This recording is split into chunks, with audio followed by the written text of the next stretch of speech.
یہ اللہ عز و جل کی مدد اور اس کی نصرت کا باعث ہے۔ اور اسی طریقے سے اللہ عز و جل کی مدد اور نصرت کے لیے دوسری چیز یہ ہے، اللہ رب العالمین نے فرمایا ان تنصروا اللہ ینصرکم ویثبت اقدامکم، اگر تم اللہ کی مدد کرو اللہ تمہاری مدد کرے گا اور تمہارے پاؤں کو جما دے گا۔ تو اللہ کی مدد کا مطلب یہ ہے اللہ کے دین کی مدد ہے، اللہ تعالیٰ کے اوامر کی حفاظت ہے، اللہ تعالیٰ کے نواہی سے بچنا ہے۔ وہ مسلمان جب اللہ کے دین پر عمل کریں گے اور کتاب اللہ اور سنت رسول اللہ پر کاربند ہوں گے تو پھر اللہ عز و جل کی مدد آئے گی۔ اور اس کے ساتھ دوسری چیز جو اس صورت سے معلوم ہوئی کہ نعمتوں کا شکر بجا لانے کا بہترین طریقہ یہ ہے کہ اللہ عز و جل کا ذکر کیا جائے، اس کی تسبیح بیان کی جائے، اس کے حمد اور اس کی تعریف بیان کی جائے اور اس سے مغفرت طلب کی جائے اور اس سے بخشش طلب کی جائے۔ وہ پہلی بات یہ معلوم ہوئی کہ یہ دین غالب ہو کر رہے گا، حالات کتنے بھی نامساعد کیوں نہ ہو لیکن یہ دین غالب ہو کر رہے گا اور اللہ کی مدد آ کر رہے گی، بشرطے کہ مسلمان دین کے تقاضوں کو پورا کرے۔ اور دوسری بات معلوم ہوئی کہ نعمتوں کا شکر بجا لانی چاہیے، اور نعمتوں کا شکر بجا لانے کا بہترین طریقہ یہ ہے کہ اللہ تعالیٰ کی پاکی بیان کی جائے، اس کی حمد اور تعریف بیان کی جائے اور کثرت سے اس سے استغفار کیا جائے۔ اور تیسری بات یہ معلوم ہوئی کہ انسان کو چاہیے یوں تو زندگی بھر اللہ کی تسبیح، تحمید اور استغفار کرے، لیکن اپنے آخری عمر میں کثرت سے تسبیح، تحمید اور استغفار کرتے رہنی چاہیے۔ جب انسان کثرت سے تسبیح، تحمید اور استغفار کرتا رہے گا سے اس کے گناہ بھی دھل جاتے ہیں۔ اور اس کے بعد یہاں پر تسبیح اور تحمید دونوں کا ذکر کیا گیا۔ تسبیح کا مطلب یہ ہے کہ اللہ تعالیٰ کو عیوب اور نقائص سے پاک قرار دینا، اللہ تعالیٰ کو عیوب اور نقائص سے پاک قرار دینا، یعنی اللہ عز و جل کی جانب جو لوگ نقص اور عیب کی نسبت کرتے ہیں اللہ تعالیٰ کو ان ساری چیزوں سے پاک قرار دینا، یعنی اس کا کوئی باپ نہیں ہے، اس کی کوئی اولاد نہیں ہے، اس کی کوئی بیوی نہیں ہے، وہ مخلوق کے مشابہ نہیں ہے۔ وہ اس طریقے سے لوگ جو اللہ عز و جل کے جانب عیوب اور نقائص کی نسبت کرتے ہیں، ہمارا رب ان سارے کے سارے عیوب اور ان سارے کے سارے نقائص سے پاک ہے۔ اور حمد کا مطلب یہ ہے کہ اللہ عز و جل کی تعریف کی جائے کہ اللہ تعالیٰ خوبیوں کا مالک ہے، جیسا کہ اللہ عز و جل نے خود اپنے بارے میں فرمایا وَلِلَّهِ الْأَسْمَاءُ الْحُسْنَى، اللہ تعالیٰ کے جو نام ہے سارے کے سارے حسنہ ہیں، ان کے اندر حسن پایا جاتا ہے۔ اور اللہ تعالیٰ کے جو صفات ہیں وہ ساری کی ساری صفات بلند صفات ہیں، کیونکہ ان کے اندر جو ہے حسن اور خوبی پائی جاتی ہے۔ وہ تحمید میں ہم ہر خوبی کو اللہ عز و جل کے جانب منسوب کرتے ہیں، تسبیح میں اللہ عز و جل کی ذات سے ہر نقص کو، اللہ تعالیٰ کو ہر نقص سے، ہر عیب سے مبرہ قرار دیتے ہیں۔ تو تسبیح اور تحمید کسی فضیلت کی وجہ سے احادیث میں بھی وارد ہے کہ جو کوئی سورج طلوع ہونے سے پہلے اور صحیح سورج جو ہے 100 بار سبحان اللہ و بحمدہ پڑھے گا اس کے گناہ بخش دیے جائیں گے۔ تو گویا 100 بار سورج طلوع ہونے سے پہلے اور 100 بار سورج ڈوبنے سے پہلے کیا کرنا چاہیے؟ سبحان اللہ و بحمدہ پڑھنی چاہیے۔ گویا سبحان اللہ بحمدہ اگر 100 بار کوئی پڑھتا ہے اس سے اس کے گناہ معاف کر دیے جاتے ہیں۔ گویا تسبیح اور تحمید کے اندر چیز ہے، تسبیح سے آپ اللہ عز و جل کے ذات کو ہر نقص سے پاک قرار دیتے ہیں، اور پھر اس کے بعد جو ہے تحمید سے آپ اللہ عز و جل کو ہر خوبی سے متصف قرار دیتے ہیں، حتیٰ کہ آپ کے اندر بھی جو خوبی ہے اور آپ کے اندر جو بھلائی ہے وہ بھی اللہ عز و جل کی جانب سے ہے، اور اس تعریف کا مستحق بھی رب العالمین ہے، کیونکہ یہ خوبی اور یہ تعریف اسی کی دی ہوئی ہے۔ اب اس کے بعد یہ ہے کہ کہا گیا اللہ تعالیٰ سے استغفار کرو، یعنی اللہ تعالیٰ سے بخشش طلب کرو۔ استغفار یہ بہت بڑی عبادت ہے۔ انسان جب استغفار کرتا ہے تو اس استغفار کے ذریعے سے اپنے آپ کو اپنے رب کے سامنے ذلیل بنا کر پیش کرتا ہے، انتہائی ذلت اور انتہائی عاجزی کا اظہار کرتا ہے، اور انتہائی مسکینی کا اظہار کرتا ہے، اور پھر اپنے گناہوں کو یاد کرتا ہے یا کہ اپنی تقصیر کو یاد کرتا ہے، اور پھر اللہ تعالیٰ سے معافی طلب کرتا ہے۔ اسی لیے کسی بھی عبادت میں یہ نہیں ہے کہ اللہ اشد فرحن سوائے توبہ کی۔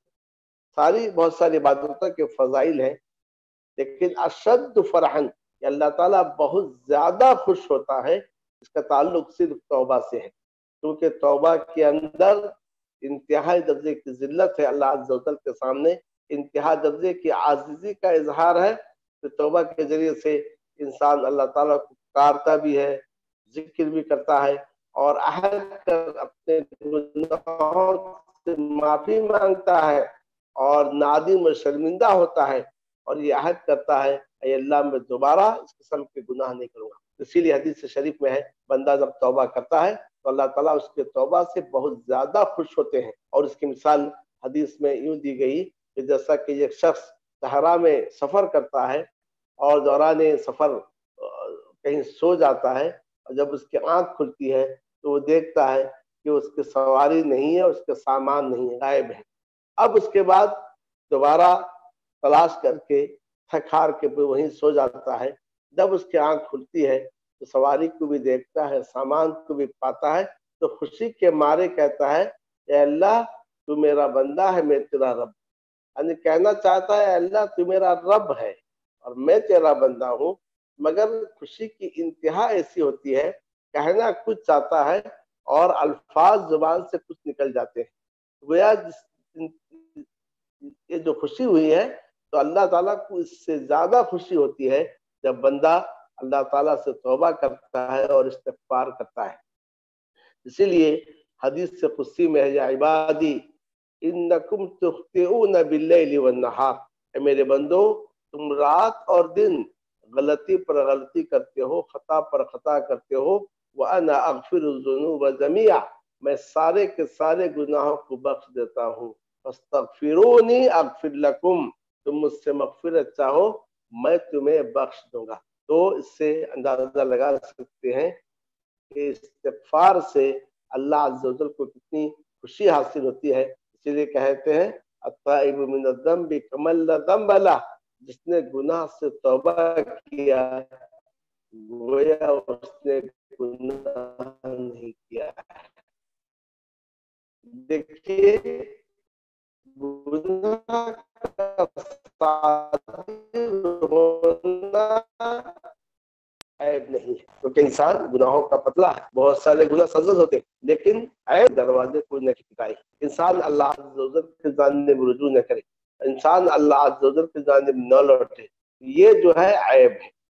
لہذا ہمیں چاہیے کہ ہم توبہ اور استغفار کرتے رہیں، بڑے سے بڑے مسائل حل ہوتے ہیں، جیسا کہ حدیث میں ہے من لزم الاستغفار، جو استغفار کو لازم پکڑ لے، استغفار کو لازم پکڑ لے، لازم پکڑنے کا مطلب یہ ہے اٹھتے بیٹھتے چلتے پھرتے لیٹتے ہوئے ہر حال میں استغفار کرے، استغفر اللہ یا استغفر اللہ من کل ذنب واتوب الیہ، جو استغفار کو لازم پکڑ لے جعل اللہ له من کل ضیق مخرجا، اللہ عز و جل ہر تنگی میں اس کے لیے راستے نکالتے ہیں، بڑے سے بڑے مسائل کیوں نہ ہو، بڑی سے بڑی مشکلات کیوں نہ ہو، انتہا درجے کی پریشانی کیوں نہ ہو، آپ استغفار کو لازم پکڑ لیجئے، استغفار کے بدولت اللہ عز و جل آپ کے لیے تنگنائی میں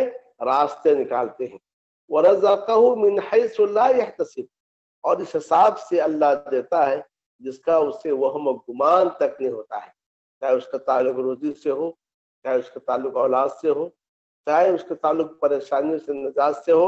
جب انسان استغفار کو کثرت سے لازم کر لیتا ہے، کثرت سے استغفار کرتا ہے، تو اس کی پریشانیاں، اس کی مشکلات بھی دور ہوتی ہیں اور اس کو بے حساب نوازشات ملتی ہیں، بے حساب انعامات سے اللہ تعالیٰ اسے سرفراز کرتا ہے۔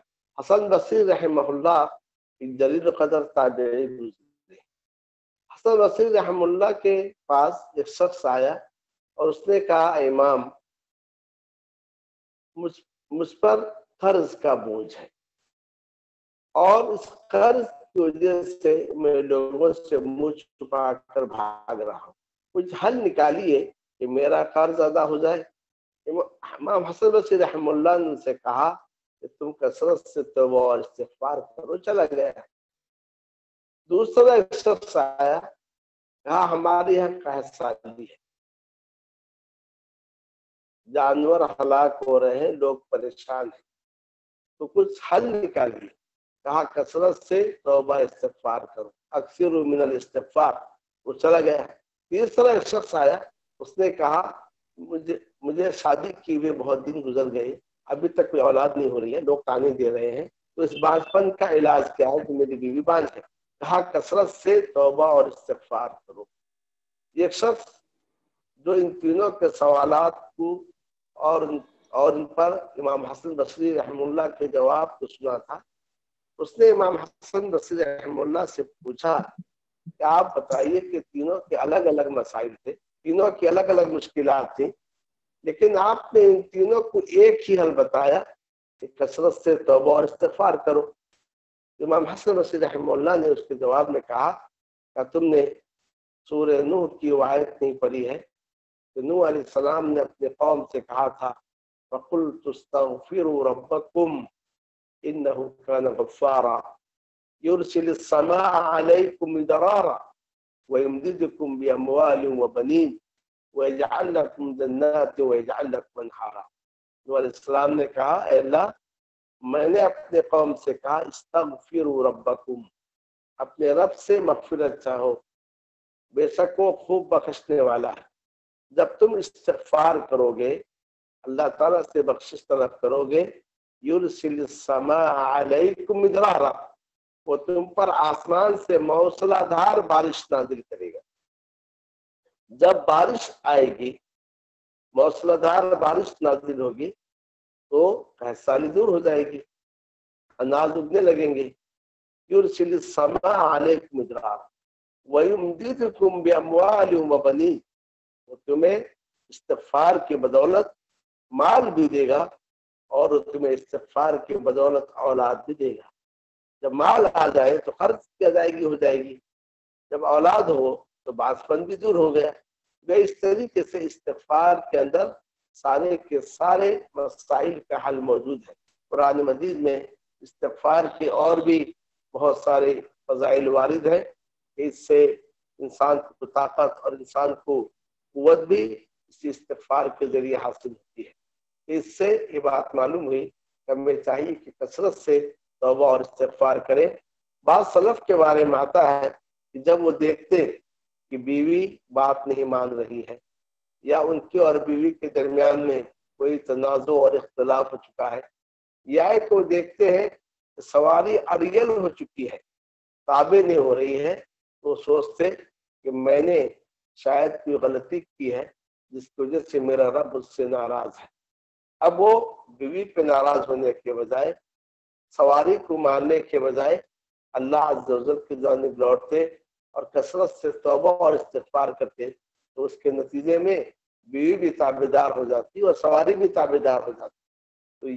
تو اس سے یہ بات معلوم ہوئی کہ توبہ اور استغفار کی بڑی فضیلت ہے۔ ہمیں چاہیے کہ کثرت سے توبہ اور استغفار کو لازم پکڑے۔ آج امت جن حالات سے گزر رہی ہے اور امت مسلمہ کو جو چیلنج درپیش ہے، اس میں کوئی شک نہیں کہ یہ ہمارے گناہوں اور ہمارے کرتوت کا نتیجہ ہے۔ ہمیں چاہیے کہ اپنے ایمان اور اپنے عمل کی اصلاح کریں، اور ایمان اور عمل کی اصلاح کے ساتھ ہمیں چاہیے کہ اللہ عز و جل کی جانب لوٹیں اور کثرت سے توبہ اور استغفار کریں۔ توبہ اور استغفار کے لیے 4 شروط ہیں۔ پہلی شرط یہ ہے جب آپ توبہ کر رہے ہوں تو آپ گناہ کو چھوڑ دیں۔